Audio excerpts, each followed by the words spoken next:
오늘 국내 증시가 그렇게 2%, 1% 정도 빠질 정도의 체력이었나를 좀 지금의 이 변동성 자체는 어쨌든 저는 오래 갈 것 같지는 않습니다.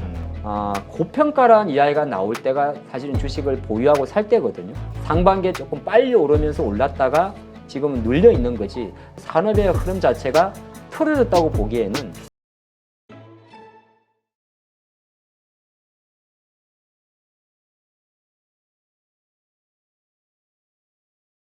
네, 오늘 모신 분은 양봉 선생 하창봉 대표입니다.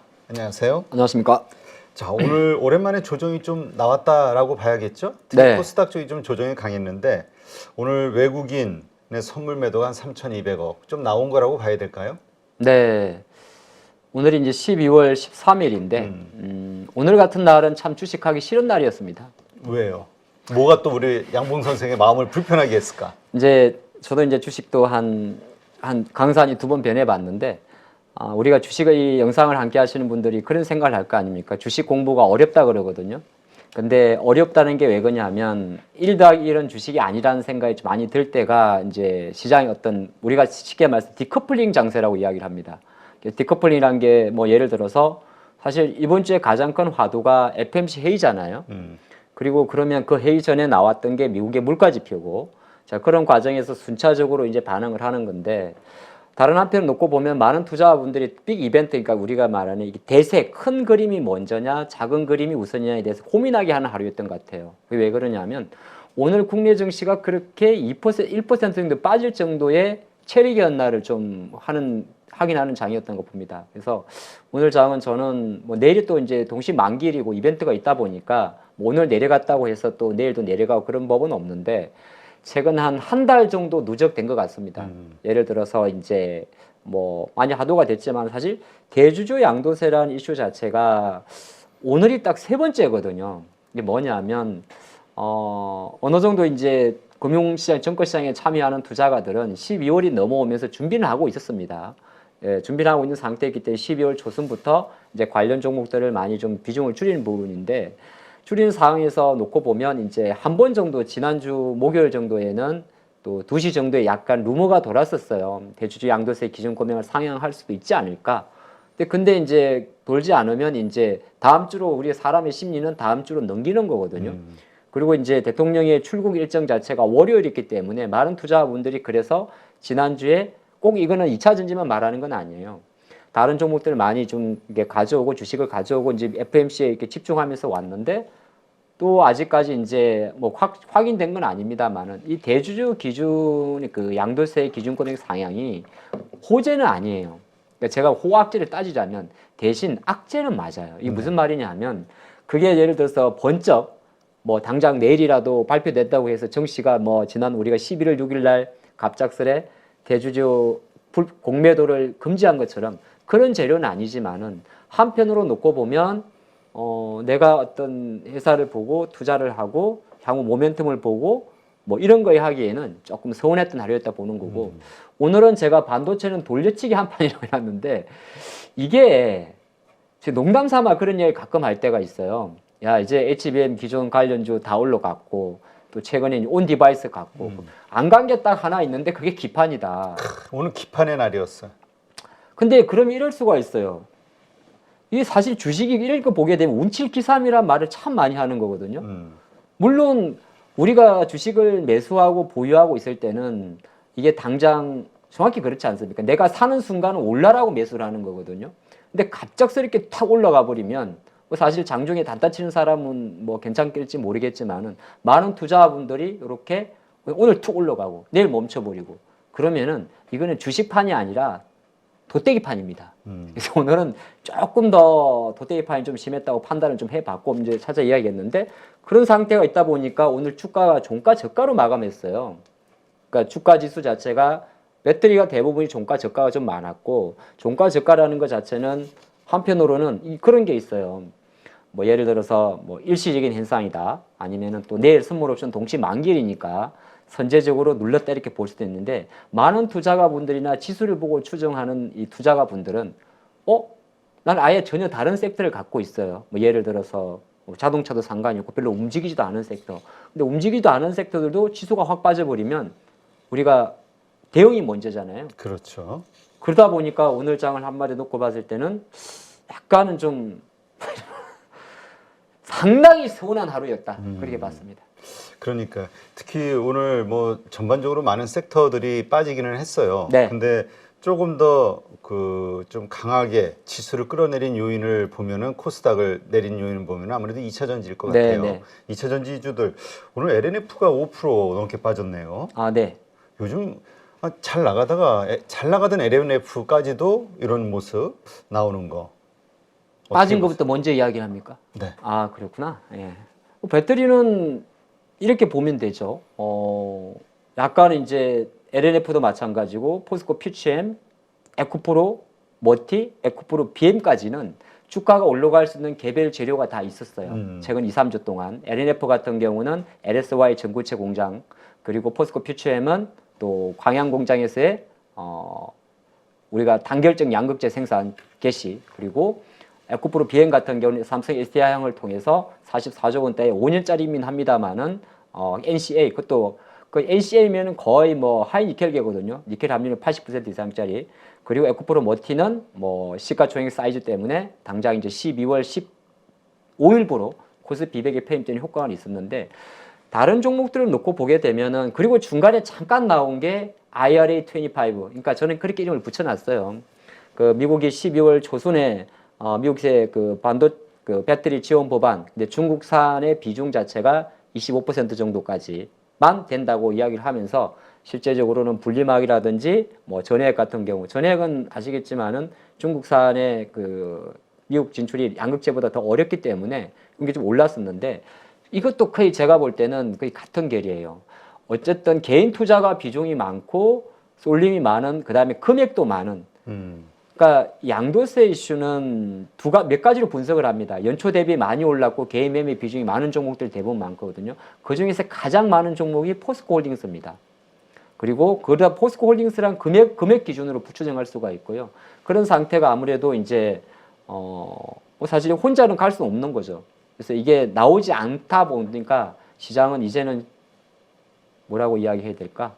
지쳐버린 거죠. 그래서 오늘은 2차 전지 관련주가 많이 빠졌는데 약간 장 끝나고 나왔던 이슈가 하나 있어요. 이게 어떤 트리가 될지는 모르겠지만은 2차 전지 투자하시는 분들이 많이 보는 바로미터 중에 하나가 탄산 리튬 선물의 가격이거든요. 우리가 뭐 사실 가끔 미국 주식 앨범알의 주가를 가끔 보긴 합니다만은 실질적으로 리튬 가격이 많이 내려간 거에 많이 포커스를 맞추니까 그래서 중국 강저우 선물 거래소에서 제가 아까 잠깐 보다 말았는데 뭐 아니 공식적으로 제가 확인을 못해서 뭐 선물 가격이 많이 올랐는지는 잘 확인 안 했습니다만은 장 끝나고 연계할 수 있는 게 COP29 그러니까 UN 기후 변화 협약이 있습니다. 네. 올해 28번째 이 회의인데 총회인데 올해 당사국은 UAE 아랍에미레이트고요. 두바이에서 진행을 했는데 이게 이제 뭐냐면 화석 연료의 단계적 퇴출은 원래 목표는 그 단체가 유럽이 이제 전 세계에서 기후 변화 협약에 가장 포커스를 맞춘 게 유럽이잖아요. 그래서 트럼프 대통령이 대통령 되자마자 제일 먼저 탈퇴했던 게 그 바로 기후 변화 협약. 바이든이 대통령 되자마자 제일 먼저 한 게 바로 이 파리 기후 변화 협약이거든요. 근데 이쪽 단체에서 오늘 보니까 이게 원래 그 총회에서 요구했던 단계적 퇴출. 그러니까 화석 연료라는 게 쉽게 말해서 이제 기름이죠. 네. 예. 화석 연료를 통한 에너지 발전에 대해서는 단계적 퇴출에 대해서는 아니고 이제 점진적인 전환이라는 표현을 썼습니다. 그러면 이제 단계적 퇴출보다는 조금 단계적 퇴출이라는 말은 쉽게 말해서 화석 연료를 활용한 에너지원의 사용 자체를 완전 금지한다는 거고 단계적 전환이라고 말을 퇴출이 마찬가지고 점진적 전환이라고 한다는 거는 우리가 말하는 신재생 에너지의 비중 자체를 점진적으로 계속 올려간다는 거거든요. 물론 어감 차원에서는 조금 다를 수 있습니다만 이런 관점을 들어보게 되면 우리가 말하는 풍력, 태양광, 원전, 배터리 뭐 이런 2차 전지 새로운 에너지원에 대한 어떤 글로벌 합의는 뭐 이게 물론 또 당사국 총회이긴 합니다만은 조금 더 잡혔다 그렇게도 볼 수는 있긴 있습니다. 네, 알겠습니다. 어쨌든 오늘 그 뭐죠? 미국 시장이 아주 좋은 흐름이 나왔었기 네. 때문에 오늘 시장 당연히 반등이 좀 나올 거라 상승이 나올 거라 생각했는데 이런 모습이 나와서 많은 투자자들이 좀 당황했던 것 같아요. 네. 그런데 중국 증시가 좀 어려운 이야기 들리는 거 이런 것이 또 이유가 되진 않았을까? 이런 의견을 가지신 분도 있긴 해요. 중국이요? 홍콩. 아. 자꾸 급락하면서 하락하면서. 홍콩은 중국 본토랑 조금 다르게 뭐 잘 여러분들 구분을 해드리면 중국이 이제 만약에 우리나라를 치는 중국 본토 거래 상해 거래소는 이제 실제적으로 우량주가 좀 많고요. 그다음에 홍콩 같은 경우 약간 코스닥 같은 느낌이 있고 여기 외국계 자금 자체 유출입 자체가 홍콩이 중국 본토보다 훨씬 빠릅니다. 그리고 실제적으로 오늘 같은 경우는 또 중국이 미국에서 미국 하원에서 그런 이야기를 했어요. 뭐 이제는 엔비디아 반도체도 맞습니다만은 드론이라든지 실제적으로 중국이 2010년도 넘어오면서 표방했던 첨단 제조 2025에 걸리는 모든 산업에 대해서 다시 한번 미국 하원에서는 규제해야 된다는 이슈가 나오다 보니까 그런 이슈 자체가 중국도 사실 테크주가 홍콩에 많이 상장돼 있잖아요. 그런 관점에서 원래 본토보다 조금 변동성이 좀 크고 또 하나가 뭐냐 하면 중국이 12월 달에 매년 중앙정치국 회의를 합니다. 이게 경제공작회의인데 11월 달에 원래 사전에 하나 또 하는 회의가 안 있어요. 이거를 안 했다 그러더라고요. 그 말은 뭐냐 하면 중국이 지금 아직까지는 갈피를 못 잡는 거고 중앙정치국 회의라는 거는 그 해 다음에 매년 3월에 열리는 정역과 전인대보다는 구속력은 낮습니다. 구속력이라는 게 이제 그 회의를 통해서 중국의 로드맵을 발표하는 우리가 매년 3월에 발표하는 정협이나 전인대 양해라고 하는 거는 향후 5년의 로드맵을 구체적으로 발표하는 거고 12월 달에 하는 중앙정치국 회의, 쉽게 말해서 중앙경제공작회의라고 하는데 이 같은 경우는 어느 정도의 가이드라인을 잡는 거거든요. 근데 지금 시장에서 나와 있는 가이드라인 자체가 뭐 그렇게 확 와닿는 건 없어요. 그래서 약간 중국 증시가 조금 어려운 상황이 있는 거고 국내 증시는 제가 볼 땐 그거랑은 별 다른 것 같아요. 왜냐하면 슬금슬금 다시 국내 주식 중에서는 중국 관련 소비재들의 움직임이 조금씩 들어옵니다. 이게 뭐 크진 않지만은 물론 이게 이제 코스피 쪽에서 놓고 보면 사실 지금 전기전자 몇 개 종목 빼고는 주도주가 없어서 그럴 수도 있긴 있는데 약간의 그 화장품 종목이라든지 이런 종목이 조금 매수가 들어오는 게 있거든요. 그래서 중국은 신경은 씁니다만은 물론 국내 증시가 중국 때문에 많이 뭐 했을 수도 있긴 있겠죠. 근데 생각보다 포커스는 미국의 FMC와 국내 개인 수급 이슈에 좀 더 집중하고 있지 않나 그리 봤습니다. 네, 하여튼 한국 증시가 특히 코스닥이 좀 오르려면은 네. 반도체주 그다음에 2차 전지주가 확 좀 움직여줘야 네. 오를 수 있는데 하여튼 반도체주도 참 그동안 좀 많이 올랐다 이런 차원에서 또 조정을 받는 주식들도 있고 하다 보니까 개인 투자자들의 심리가 조금 좀 씁쓸한 것 같아요 오늘. 뭐 우리 하 대표님부터가 벌써 인상이 안 좋잖아 오늘. 원래 장 내려도 내 주식이 오르면 맞아. 싱글벙글, 장 내려도 내 주식이 내리면 우울한데 내 주식이 내리는 것보다 많이 내리면 더 우울한 거고 아까 제가 초반에 말씀드렸잖아요. 주식이라는 게 아까 제가 그런 생각이 들었는데 우리가 어떤 사실 많은 분들은 주식 공부를 어떻게 하는지 제가 궁금하거든요. 그럼 제일 쉬운 방법과 제일 접근하는 거면 이 바텀업 방식을 사용을 합니다. 네. 그러니까 말해서 이 기업을 먼저 분석을 해요. 근데 그 기업을 분석을 하는데 주가라는 거는 두 가지로 움직이더라고요. 한 가지는 탑다운 방식이에요. 쉽게 말해서 글로벌의 경기에 따라서 휘청휘청하기도. 그게 이제 한국 증시가 조금 노출도가 큽니다. 왜냐하면 외환시장에 대한 노출도도 좀 크고 중국보다 우리나라는 외환 자유화가 거래가 쉽게 될 수 있는 부분이고 또 하나는 이제 상대적 쏠림 현상이 한국이 조금 강합니다. 그건 뭐 여러분 많이 들어보시겠지만 한국이 거의 변동성 측면에서는 여전히 한 5위권 안에 있거든요. 그렇기 때문에 특히나 요즘같이 이제 제가 생각할 때는 그게 있어요.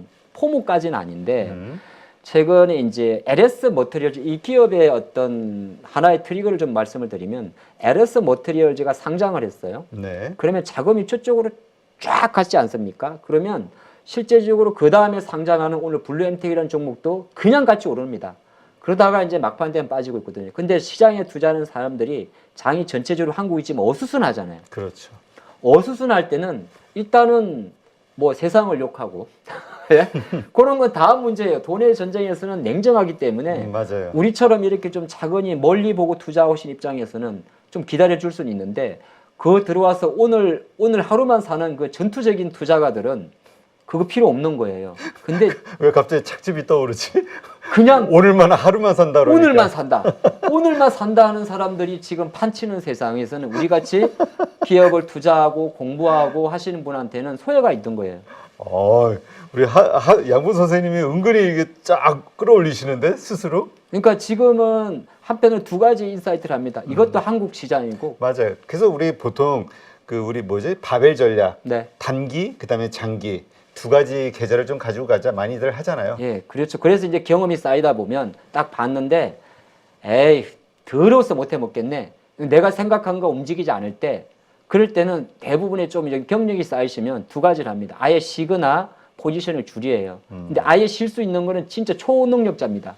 주식을 다 팔고 쉬는 거니까. 근데 대부분 우리가 주식을 항상 갖고 있거든요.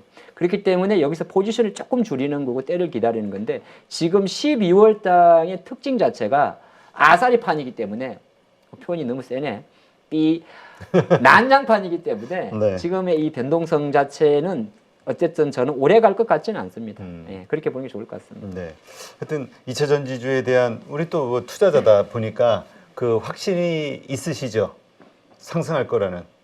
그렇죠. 이제 주가는 사실 이게 쏠림이 만들어낸 어떤 고평가 영역은 맞아요. 주가라는 게. 근데 주가는 고평가라는 이야기가 나올 때가 사실은 주식을 보유하고 살 때거든요. 근데 지금 이제 향후 경기 24년도 전망에 대해서 이게 참 앞뒤가 안 맞는 게 뭐냐 하면 우리가 아직 파월의 생각을 모르잖아요. 미국이 진짜 금리를 얼마나 내릴지, 언제 내릴지, 그리고 실제로 경기를 언제 좋아할지 아무도 모르지 않습니까? 근데 미래의 예측을 현재의 데이터로 예측을 한다는 거예요. 이게 가장 큰 딜레마면서 주식의 숙제거든요, 사실은. 그런 관점에서는 우리가 어떤 기업의 실적이 뭐 몇 년째를 당겨왔던 당겨오지 않았던 간에 주가는 항상 좀 빨리 오르면 조금 밀리고 또 다른 쪽이 올라가면 밀리는 것도 있고, 그래서 2차 전지의 이 하반기 흐름은 상반기에 조금 빨리 오르면서 올랐다가 지금은 눌려 있는 거지, 여러분이 생각하는 만큼 산업의 흐름 자체가 틀어졌다고 보기에는. 아니, 성장은 있어요. 보니까 네. 뭐 수주 장고도 그렇고. 그렇죠. 성장은 계속되고 실제적으로 데이터가 확인이 되고 있습니다. 우리가 예를 들어서 양극재도 수출 자체가 되고 있고, 오늘 제가 알기로는 얼티엄 셀즈에서도 배터리 양산이 한 7일부터 또 들어갔더라고요. 그러니까 물론 아직은 이 주가를 평가하기는 되게 비싸요. 근데 제가 생각할 때 지금 시장에서 미리 트럼프가 당선이 된다. 이건 너무 나간 거죠. 이 선거판도 하루아침에 바뀔 수가 있는 근데 거고. 그거는 있을 것 같아요. 그러니까 노이즈는 계속 발생이 되면서 흔들리게는 할 수 있을 것 같아요. 충분히 할 수 있죠. 예, 그 막상 그렇게는, 왜냐면 그 해외 여러 나라 기업들이 엄청난 돈을 그 약속을 믿고 투자했는데 네.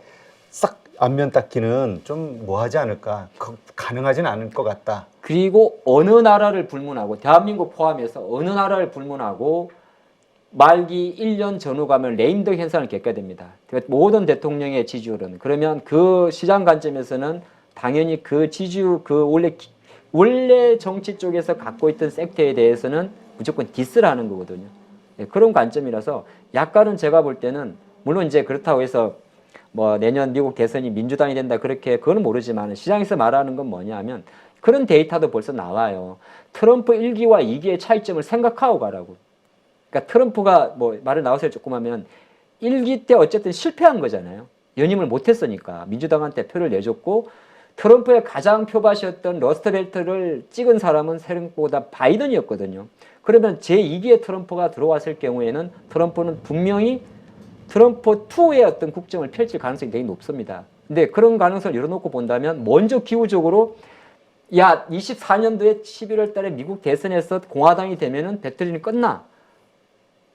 그건 아직 모르는 거죠. 예, 일단 그런 관점을 조금은 지금은 긴 호흡으로 보셔야 될 것 같습니다. 네, 그러니까 그 너무 단기적인 거에 흔들리지 말자. 뭐 이렇게 시장이 빠지더라도. 주가가 뭐 고점 대비 반토막인데 뭘 흔들리겠습니까?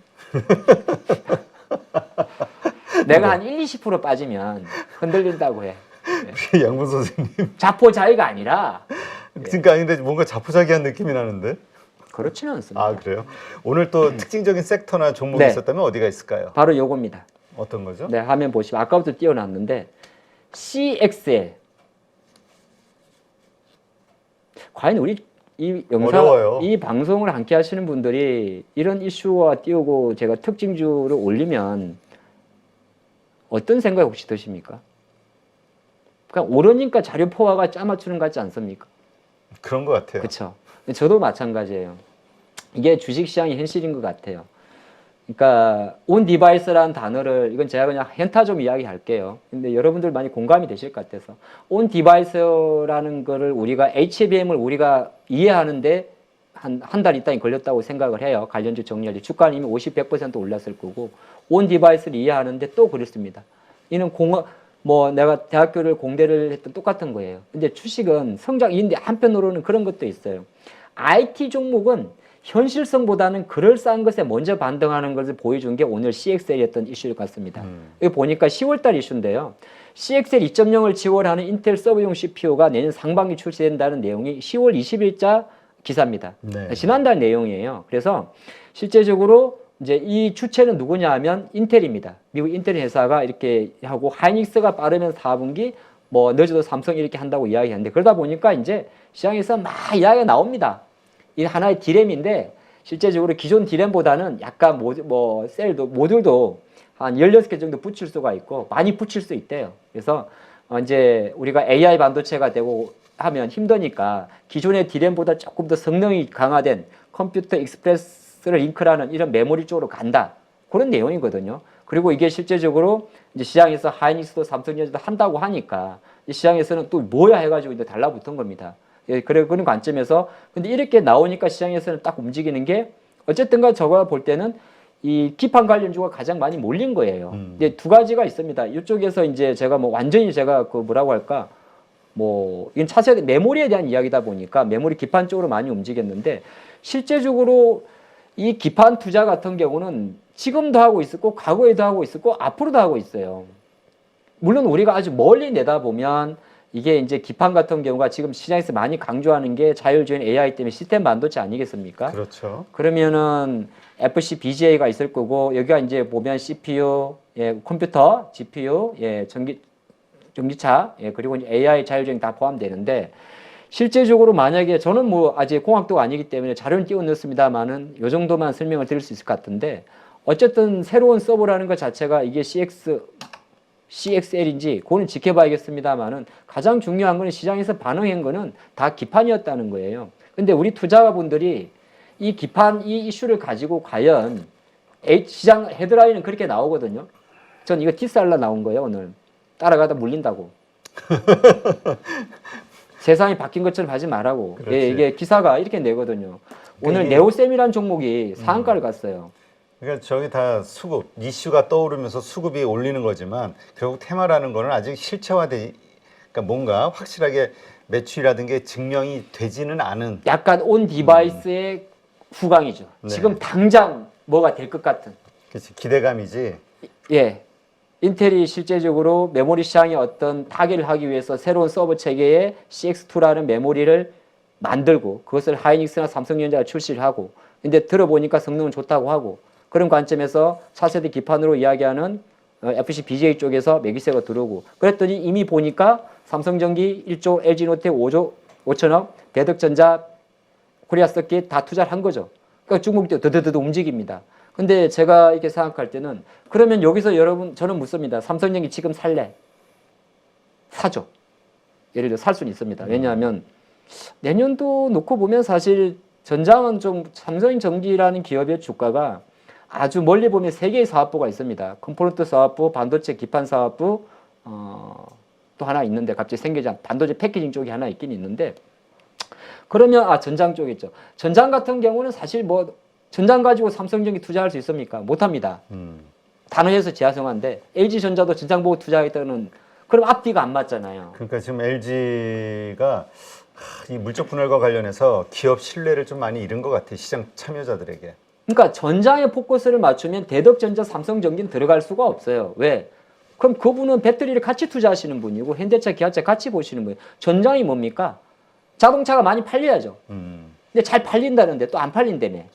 그러니까 이게 앞뒤가 안 맞는 거죠. 안 맞는 건데 오늘은 제가 생각할 때는 주가가 내려간다는 이야기가 아니라 오늘 시장에서 좀 화두가 됐던 요 CXL 관련 이슈가 조금 더 나오면서 변동성을 유발하겠지만은 우리 투자가들 입장에서는 생각보다 원래 있던 내용인데 여기 보시면 내용이 다 있잖아요. 해성DS가 22년도 5월 달에 600을 투자를 했습니다. 대덕전자가 22년 4월에 FC BGA 쪽으로 4,700 들어갔고 이노텍, 심텍 다 들어가 있어요.